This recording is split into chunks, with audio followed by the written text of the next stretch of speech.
Mlečni zdrob in sadje, to je malica v eni izmed ljubljanskih osnovnih šol. Nekateri imajo pri tem doma še zajtrk, drugi ne.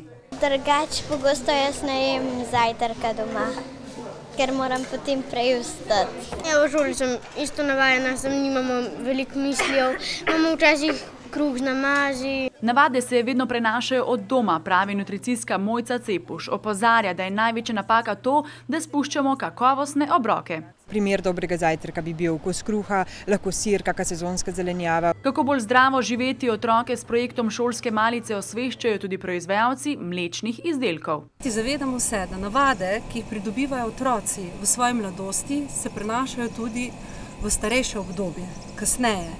In nepravilno prehranjevanje ima za posledico tudi slabše zdravje. Kako zdravi oziroma nezdravi so naši otroci, priča tudi dejstvo, da smo po debelosti na 5. mestu med razvitimi državami.